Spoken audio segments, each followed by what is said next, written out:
har den her Ferguson 35 4-cylinder diesel, som volder mig en hel del problemer, når den skal starte.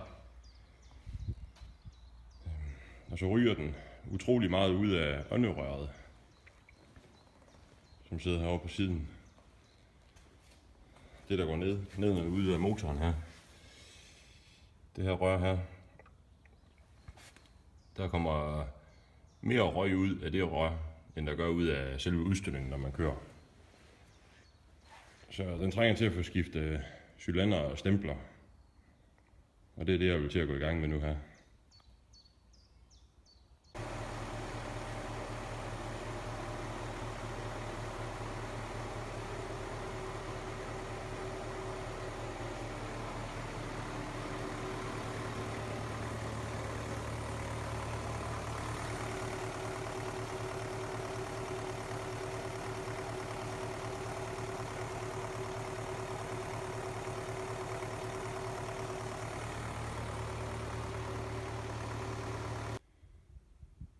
Og så har jeg fået fat i lidt materialer her, til når jeg skal til at skifte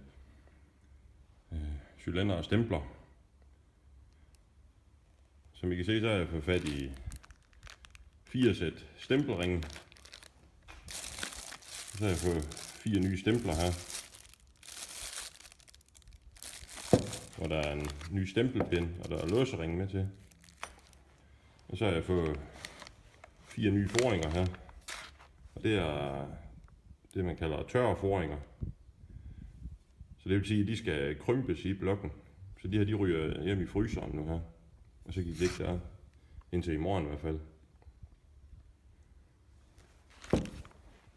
Og så har jeg fået fat i et pakningssæt her med ny toppakning og pakninger til manifold, indsugning og udstødning. Og så har jeg et pakningssæt her med ny bundkarspakning. Og så er der en til forgården der. Og så ved jeg ikke lige, hvad alle de andre de er til, men det finder jeg nok ud af.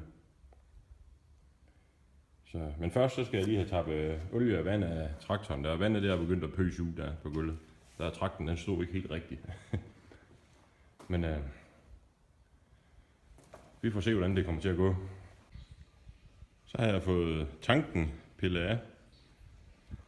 Og jeg er på vej ind til dyserne her nu. Så det næste er, at jeg skal pille det her returrør af. Og så skal jeg pille dyserørene af. Og tanken den står herovre. Jeg er i gang med at dræne af. Og så kan jeg lige få den få selve hanen der pille af bagefter. Og så rense det filter, der sidder oppe i tanken der.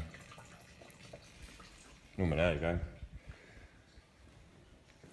Så skal jeg have skilt ånderøret af her, og pille ventildæksler af, og så skal jeg have pille indsugninger,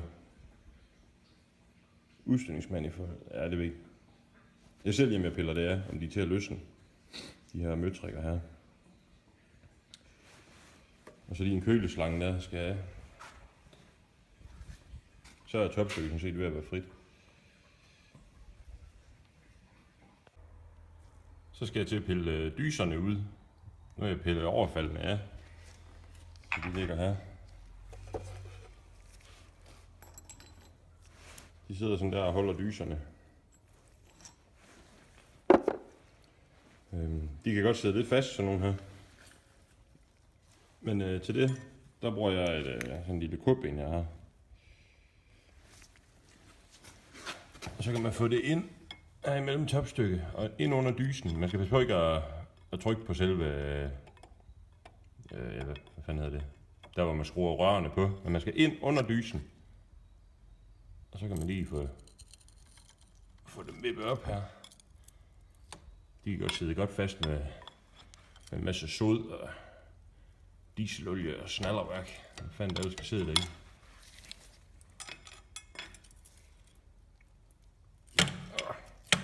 Så.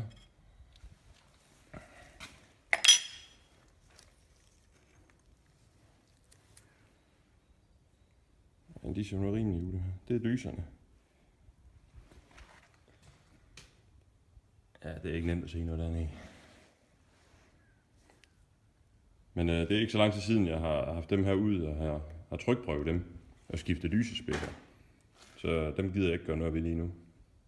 De bliver bare lige gjort ren her ved pakningen, og så tager de kobberskiven af, og så udgløder den, og så kan jeg bruge den igen. Så har jeg fået bundkarret af motoren nu her, og jeg har fået vippetøj af her på topstykket. For at få bundkarret af, der sad nogle bolde herinde på gearkassen, der skulle af. Og så har jeg løsnet dem her, fordi det sidder lidt i spænd imellem, altså bundkarret sidder i spænd imellem alt det her foran, og så gearkassen. Men da jeg begyndte at løsne de her bolde her, så alt det forreste kom lidt væk, så faldt det ned af sig selv. Så det var rimelig nemt at pille af. Så skal man dog lige huske at pille filter ud af bundkarret her. Det er det hul, der er der i bundkarret her. Der skal man pille det filter ud, fordi der sidder det sugerør her inde i, og det gør, at man ikke kan pille bundkarret af, medmindre man piller den af. Så nu skal topstykket af. Og det er jo bare alle bolden her, der skal løsnes, og så regner jeg med, at topstykket kan komme af. Så er topstykket blevet løsnet. Alle boldene her og møtrikkerne der, de er blevet pillet af. Det er meget tungt, som det står lige nu. Men det sidder løst. Og så regner jeg med, at jeg kan tage min kran der og lige slå på her, og så løfte det af. Og så har jeg pillet alle stødstængerne op, for ikke at beskadige dem mere end højst nødvendigt. Og de ligger her sammen med nikketøj. Og uheldigvis så kan man se, at den ene af dem, den har det ikke alt for godt. Den er ikke helt lige med den ene stødstang der. Så den må vi se, om vi kan få rettet op igen. Så nu prøver jeg lige at sætte kranen på, så jeg ikke kan løfte af, så man kan komme ned og se ned i motoren. Se hvordan cylinderen de har det. Så er jeg kommet ind under motoren her. Og der skal jeg have løsnet de bolde der, så plejlstængerne de kommer fri. Og så kan jeg bagefter trække stemplerne op. Så er jeg i gang med at pille stemplerne ud her. Og det gør jeg ved at løsne møtrikkerne her på overfaldet til plejlstangen. Og så ellers trække stemple ovenud, når overfalden de er løsne. Og jeg har gjort det på 2 af stemplerne her. Og der kan man se, der er lidt slid her på cylinderen. Her og så nede i bunden også.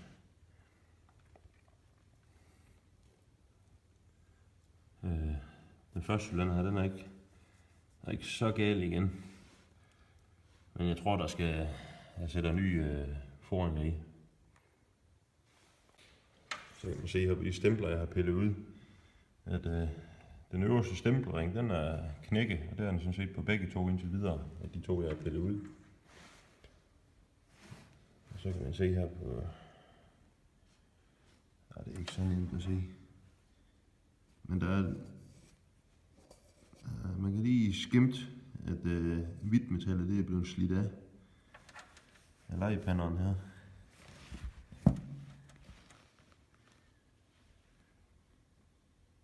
Så der skal nye lejer i.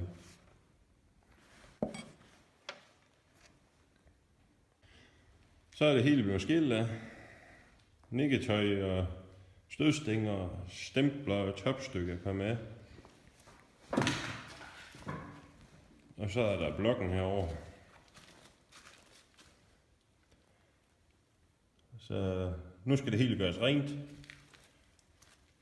Og så må jeg se på, hvor meget der skal skiftes. Så fik jeg den første foring op her. Jeg startede med at tage en mejsel og banke på siden her, så det sådan lige begyndte at dreje sig lidt. Nu skal jeg lige finde en mejsel. Sæt den på sådan der, og så banke, så den begyndte at dreje. Så vidste jeg, at den var løs. Og så tog jeg nedefra. Der tog jeg sådan et par forlængere her til skraldenøglen. Og så kunne jeg banke den op med det. Så nu er der kun 3 tilbage. Så håber jeg på, at det går lige så godt. Nu er alle 4 foringer kommet op. Og så er jeg lige i gang med at gøre blokken ren. Så den er klar til at blive samlet igen. Der er lige taget et stykke fint smørvel og pudse det hele af. Og pudse her i kanten hele vejen rundt her. Og stå med en hobbykniv og lige skrabe det værste sod væk. Og så alle oliekanalerne, dem har jeg lige proppet af med noget tape, så der ikke ryger noget smulder dernede i. Og så skal jeg lige godt krumtapslagen ren dernede. Og så får jeg lige en gang petroleum bagefter, så det ikke står og ruster her, inden jeg får samlet igen. Nu skal jeg til at gøre topstykket rent her. Og inden jeg begynder på det, så skal jeg lige have pillet ventilerne ud. Og det gør jeg ved hjælp af sådan en søjleboremaskine her. Og jeg så har lavet lige svejs noget fladjern sammen, der passer på med bredden på det øverste af ventilen her. Og det gør så, når man så har jeg lige sat topstykket på en pind. Og pinden, så skal man sørge for, at ventilerne de ligger her ved pinden, så man ikke bare skubber ventilerne nedad. Og så tager man simpelthen bare trykker ned her med søjleboremaskinen, og så kommer låsene fri. Og når de så er fri, så har jeg sådan en spejl med en magnet på, så kan man lige tage låsen op. Jeg se, om vi kan sætte kameraet her på noget, så man kan se, hvad der sker. Så skal vi dreje den der.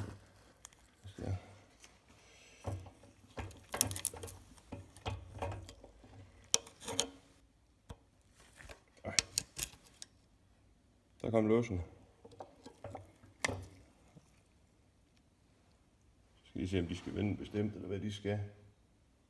Men de ser ud til, at de er ens. Men det er jo sådan set det. Så er den ventil løs. Så kan man pille den ud. Og så har jeg lige mærket alle ventilerne op. Så jeg er sikker på, at de kommer til at sidde i de rigtige huller igen her.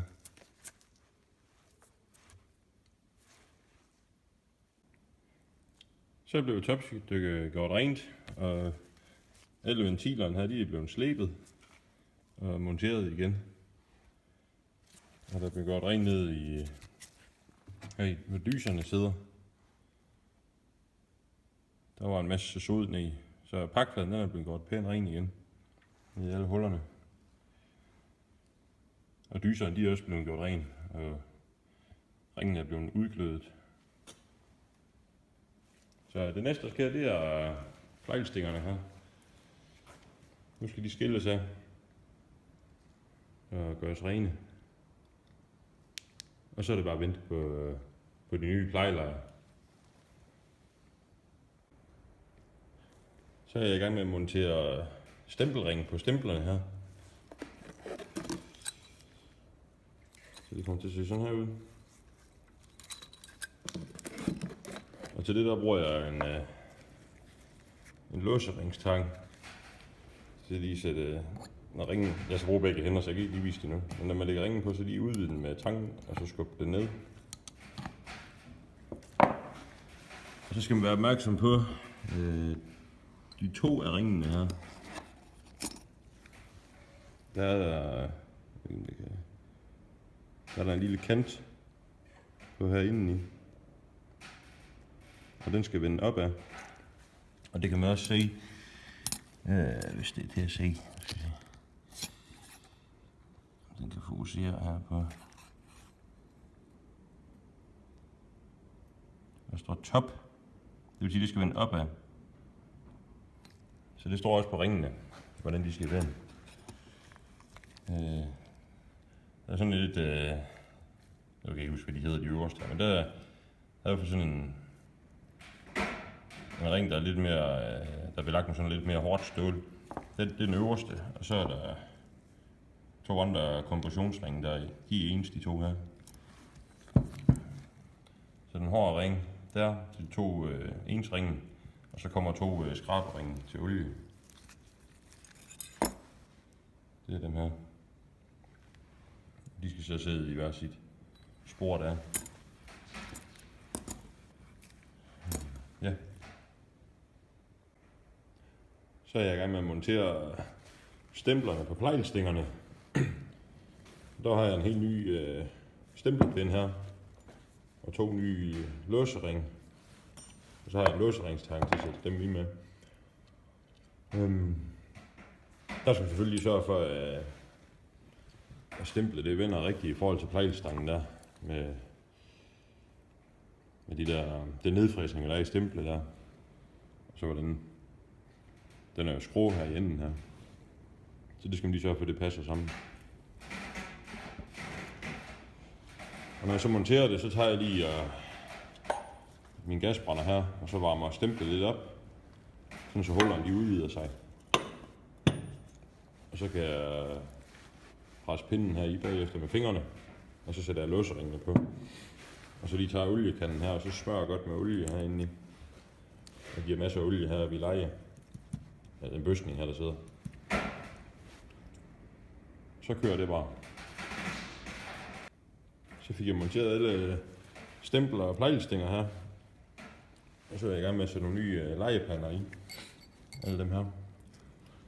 Der har jeg bare købt standardstørrelser. Jeg har nok ikke lige fået mål på krumtappen. Men de gamle af dem her. Den kan...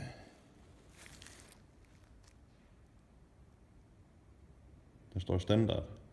Så de gamle det er jo standardlejer. Og i og med jeg ikke har gjort noget ved krumtappen, så går jeg ud fra, at det er godt nok.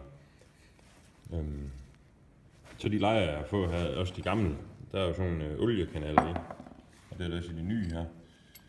Og de skal så sidde på det stykke på plejlstangen her, fordi at der så går et hul hele vejen op igennem, og så smører stemplet. Men de her plejlstænger, de har ingen hul. Så det er jo en fejl på plejlstangen, eller om det er fordi, der er forskellige modeller, eller hvordan det bliver smurt, det leje her, det har jeg ingen idé om. Men nu ryger de i de lejer her. Så må jeg håbe på, det virker. Så fik jeg nye foringer i blokken. Og det ser rigtig godt ud her. Og det gjorde jeg ved lige at... Jeg startede med lige at fryse foringerne ned hjemme i fryseren. Så lod dem ligge der i en dag. Så tog jeg satte jeg dem lige løst ned i blokken. Trykkede dem så meget ned jeg kunne med hånden. Og så lavede jeg lige sådan en pind her henover med en klude på, for ikke at der kom for meget træsbånd og sådan noget ned i den recess, der er. Den skal helst ikke ligge noget skidt ned i, så kan man ikke få dem ordentligt ned. Og så var jeg banket dem lige så stille ned. Det gik rigtig godt. Og så er jeg selvfølgelig banket med en hammer oven på pinden her. Ikke bare banket med pinden. Nu skal jeg til at montere stempler og plejlstænger ned i den nye foring her. Og til det der har jeg fremstillet sådan en stempelringspresser her. Det er bare noget karrosseriplade, jeg lige har valset. Og den kan så gå ned omkring stemple, og så kan man trykke på den her med en rørtang eller en tang, eller hvad fanden man lige har. Og mens den så klemmer, så kan man banke stemplen i. Og inden da, der smører jeg lige cylinderen ved en her med olie. Og jeg smører plejeleje med olie her. Og stemplet får lidt olie. Og ned på krumtappen, der får den også lidt olie. Så nu prøver vi at se, hvordan det går. Om jeg kan gøre uden at flække stempelringene. Nu vil jeg lige prøve at vise her også, hvordan det ser ud, når man banker sådan en stempel ned. Alle 3 stempelringe her, de er forskudt 120 grader i åbningen her. Det vil sige, der er en åbning her på den øverste, en åbning herover på den midterste, og den tredje sidste stempelring der, den har åbning herover, så det vil sige, de er 120 grader forskudt. Stemplet det er smurt godt ind i olie, og selve cylinderen herinde i den er også smurt godt ind. Og lejepanden den har også fået noget olie. Og så de 2 skraberinge her, de er også forskudt. De er bare modsat hinanden. Så tager jeg den her stempelringspresser, sætter ned over.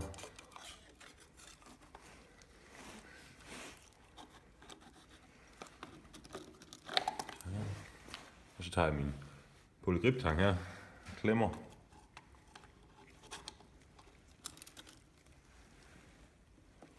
Sådan. Jeg skal lige have en tang mere her. Sådan der. Og så tager jeg lige skaftet af en hammer og banker lige så forsigtigt herovre på stemplet.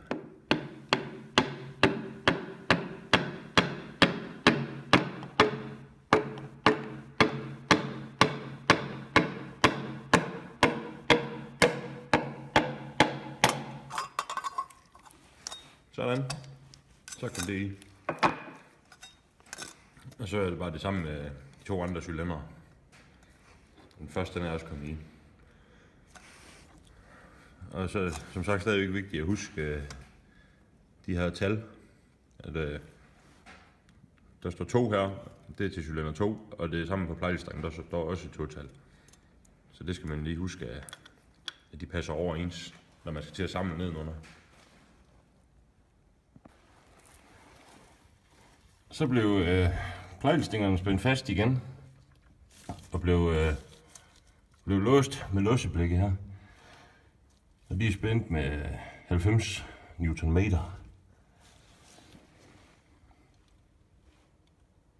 Så nu kan jeg også begynde lige at få gjort pakfladen her ren. Og så kan jeg begynde at sætte bundkar på igen hernede. Så er jeg ved at være klar til at montere bundkarret her. Og den her nye pakning, jeg har fået med, den må jeg skulle sige, den er... Der har de nok været lidt fulde, dengang de har lavet den. Så det passer rimelig her. Nogle af stederne. Men så bliver jeg sgu til noget lort på et tidspunkt her. Jeg kan sige, herover der passer hullerne ikke ret godt. Og heller ikke her. Så den gider jeg sgu ikke at bruge. Det er en lortepakning. Til gengæld så har jeg det her. En super klister her. Så får den lige en tynd streg af det i stedet for. Så smider den her helvede. Og så får den bare lige en tynd streg af det her super duper noget her. Hvis der er lidt skidt at komme noget ud. Ja. Tynd streg, sagde jeg. Og lige rundt om hullerne, der skal den også have. Sådan der, hele vejen rundt. Og så på med det. Så bliver topstykket spændt fast her på motoren. Og en ting, vi lige skal huske, det er selve toppakningen. Der har jeg den gamle her. Den har en farve. Den ene side den er kobberfarve, og den anden side den er sort. I hvert fald på den nye, jeg fik sat på der. Kobberfarven den skal vende opad. Jeg har ikke nogen tegning eller noget med sådan umiddelbart moment på den. Hvordan det skal spændes. Men jeg har spændt over 3 omgange. Jeg har spændt 80 Nm, 110 Nm og til sidst 140 Nm. Og så har jeg selv syvset mig frem til en rækkefølge her. Jeg starter inden fra midten her, og så arbejder jeg mig ud til begge sider. Og så har jeg lige fået spændt indsugningen og udstødningsmanifolden på. Og der er nye pakninger i. De er spændt med 25 Nm, tror jeg det var. Det kan jeg huske, hvad jeg satte den på. Jeg har sådan en fin seddel her.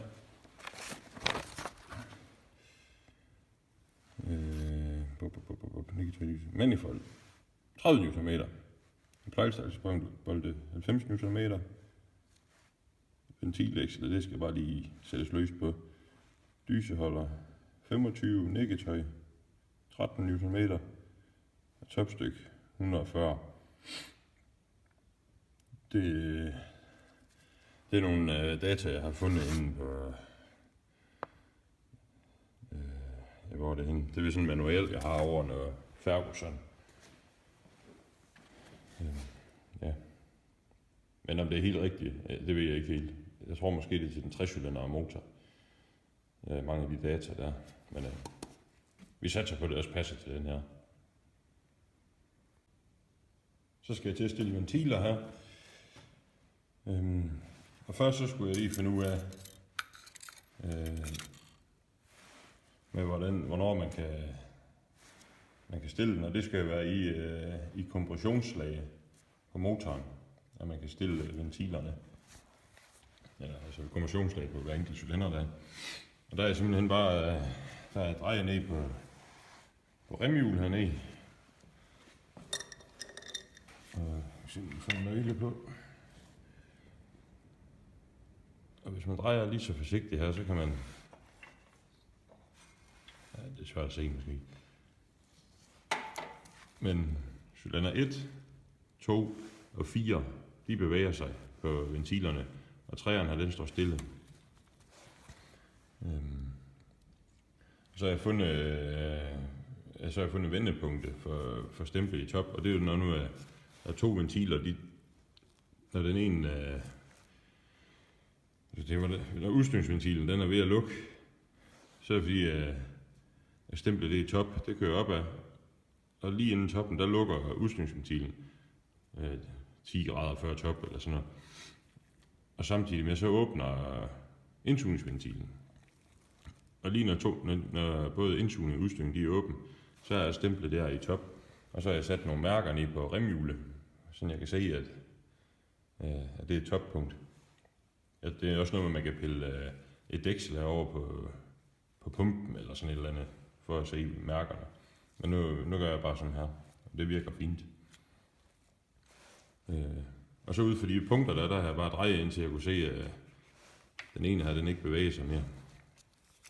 Og så stiller jeg dem, det står på ventillekslet, der står der, at indsugningen, det er 0,12 inches, og udstødningen, den er 0,08 inches, og det svarer til, at udstødningen, den er 0,2 mm, og indsugningen, den er 0,3 mm. Og til det, så når jeg stiller, så bruger jeg for eksempel en indsugning her, der skal have 0,3, der tager jeg en 0,3 mm og 0,35 mm. Og så stiller jeg først efter det, den skal stå på, og hvis jeg så kan få 35'eren ind, det er bare sådan et kontroltjek, jeg laver. Hvis jeg så kan få den ind, så er det ikke stramt nok, så må jeg justere igen. Så er jeg ved at være færdig med at samle mere eller mindre. Jeg har fået sat alle slangerne på og ledninger til varmen der. Jeg har fået sat tanken på og køleelven. Og manifolderne der. Og så har jeg fået hældt olie på. Der kommer 6,8 liter. Og ny brændstofpumpe. Der er kommet et diesel på det, så lige åbnes for den. Så skulle det gerne begynde at løbe.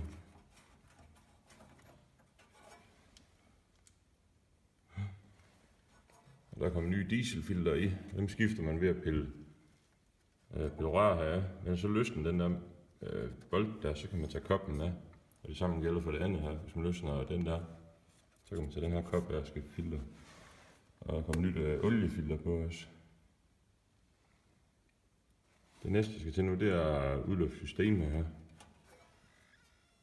Det løber lidt ned i det rør her, det er ikke meningen.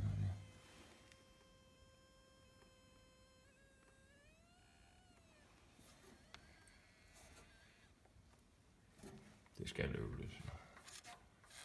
Det er simpelthen en pumpe på den her håndpumpe her. Ej, det løgner et hul i røret.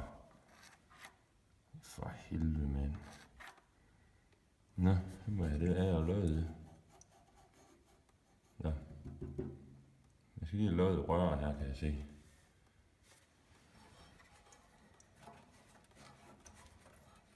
Jeg kan godt lukke for det lort igen. Så fik jeg lavet brændstofrør her. Sådan så det er tæt igen. Og så vil jeg lige prøve at udlufte her. Åbne ventilen her. Og så har jeg løsnet de 2 udluftningsskruer på filteret her.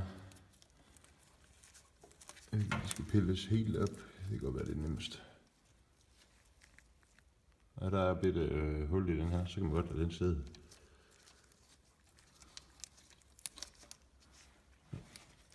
Og så ellers pumpe på den her håndpumpe. Indtil der. Så, nu kommer der noget der, kan man se. Så kan man godt lige spænde den lidt igen.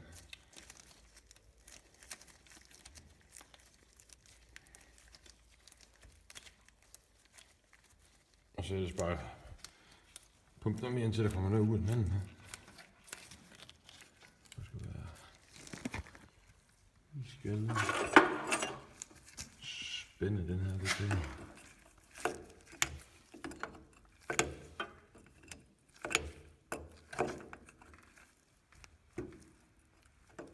Så. Og så pumper vi indtil der kommer noget ud af den her.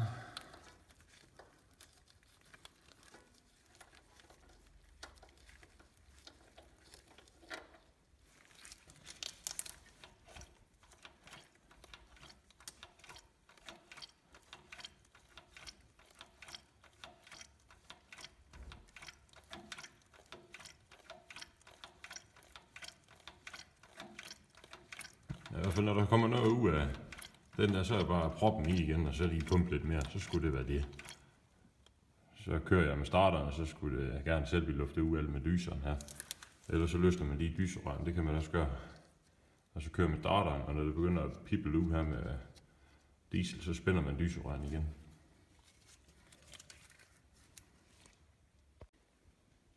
Så blev jeg færdig med at udlufte, og jeg har fået fyldt kølervand på også. Og jeg har også haft den startet op en enkelt gang. Nu har de stået i 2 dage, og så er den blevet kold igen, motoren. Så nu må vi se, hvordan den starter, når nu den er kold her. Først så forvarmer vi lige her. Så vi kan høre noget. Der kommer den.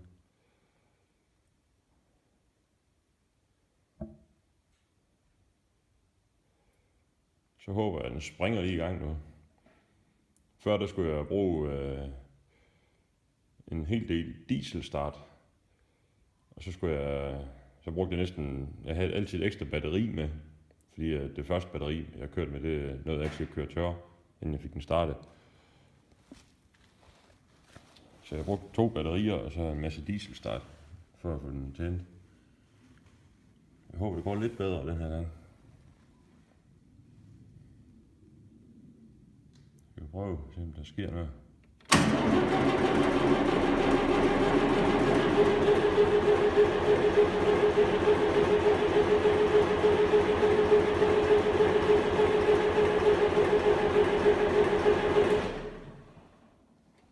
Varmer lige lidt igen her.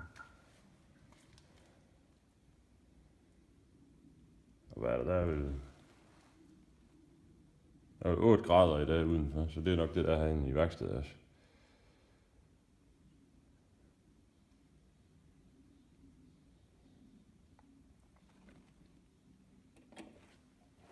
Giv lidt mere gas.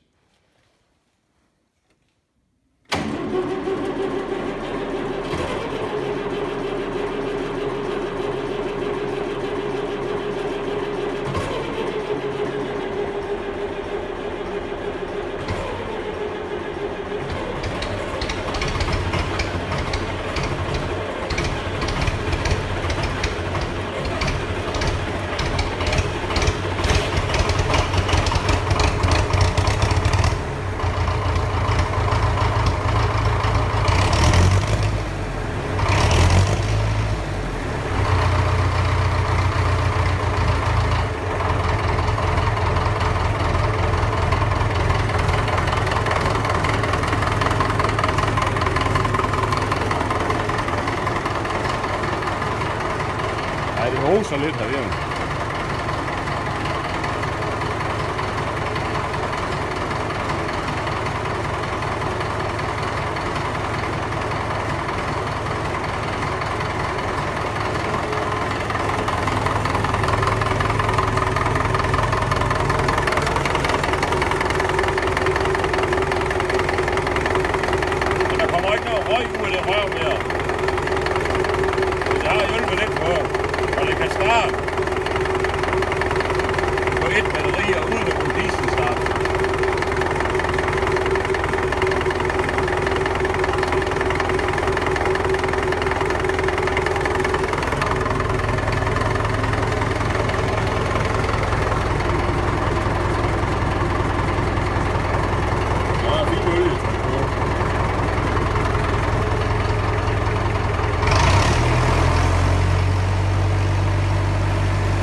Så det var sådan en lille hurtig hovedrenovation af motoren, den foregår. Man burde nok have skiftet hovedlejren også på den. Men så skal man have motoren helt af, og det synes jeg ikke lige er magte. Den smule, den kommer til at køre de næste mange år her, der skal den nok kunne holde til